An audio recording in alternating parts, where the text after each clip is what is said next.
They see my disability, I see my ability. They call me disabled, I call myself differently abled. There are some incidents that happen in your life.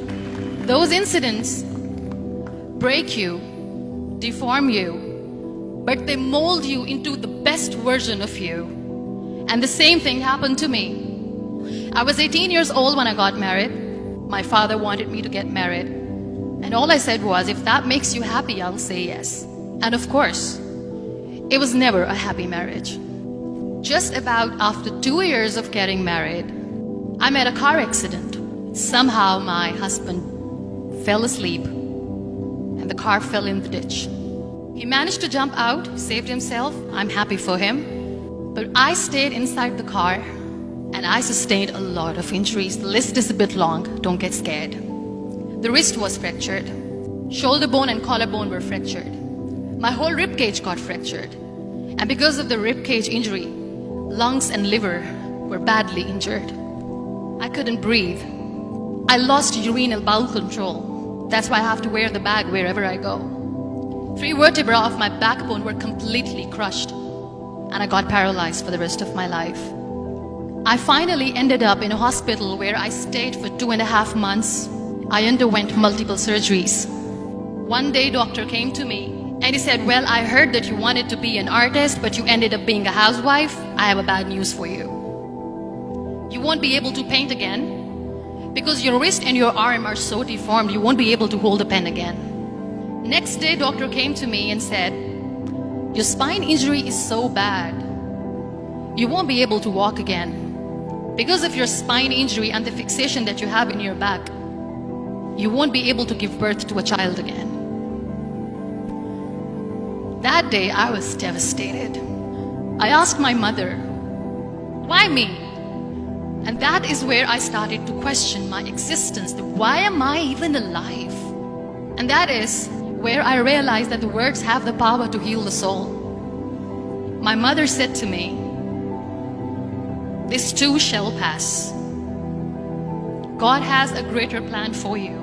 I don't know what it is, but He surely has. And in all that distress and grief, somehow or the other, those words were so magical that they kept me going. One day I asked my brothers, I know I have a deformed hand, but I'm tired of looking at these white walls in the hospital and wearing these white scrubs. I'm getting tired of this. I want to add more colors to my life. I want to do something. Bring me some colors, bring me some small canvas. I want to paint. So the very first painting I made was on my deathbed, where I painted for the very first time. It was not just an art piece or just my passion. It was my therapy. And then I was discharged and I went back home. And I went back home and I realized that I have developed a lot of pressure ulcers on my back and on my hip bone. I was unable to sit. There were a lot of infections in my body, a lot of allergies. So doctors wanted me to lie down on the bed straight for not 6 months, for not 1 year, for 2 years. I was bedridden, confined in that one room, looking outside the window, listening to the birds chirping, and thinking maybe there will be a time when we'll be going out with the family and enjoying the nature. That was the time where I realized how lucky people are. That is the time where I realized that the day I'm going to sit, I'm going to share this pain with everyone to make them realize how blessed they are, and they don't even consider them lucky. That day I decided that I'm going to fight my fears. We all have fears. Fear of unknown, fear of losing people, fear of losing health, money. We want to excel in career, we want to become famous, we want to get money. We are scared all the time. So I wrote down one by one all those fears. And I decided that I'm going to overcome these fears one at a time. You know what was my biggest fear? Divorce. I was trying to cling on to this person who didn't want me anymore, but I said no. I have to make it work.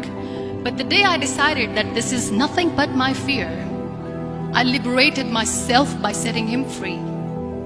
And I made myself emotionally so strong that the day I got the news that he's getting married, I sent him a text that I'm so happy for you and I wish you all the best. And he knows that I pray for him today.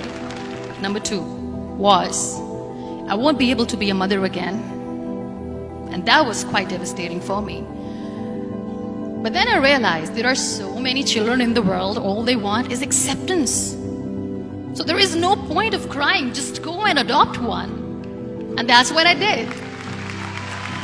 People think that they will not be accepted by the people because we, in the world of perfect people, are imperfects.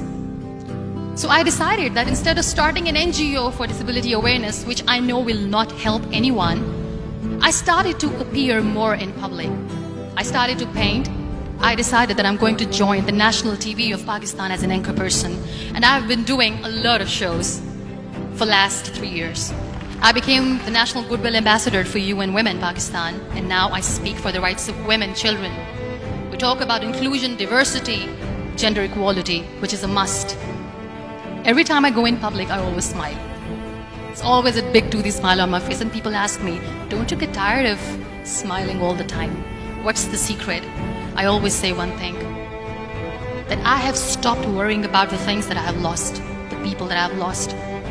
Things and people who were meant to be with me are with me. And sometimes, somebody's absence makes you a better person. Cherish their absence. It's always a blessing in disguise. Live your life fully. Accept yourself the way you are. Be kind to yourself. Be kind to yourself. I'll repeat, be kind to yourself, and only then you can be kind to others. Love yourself and spread that love. Life will be hard. There will be turmoils, there will be trials, but that will only make you stronger. So when you accept yourself the way you are, the world recognizes you. It all starts from within.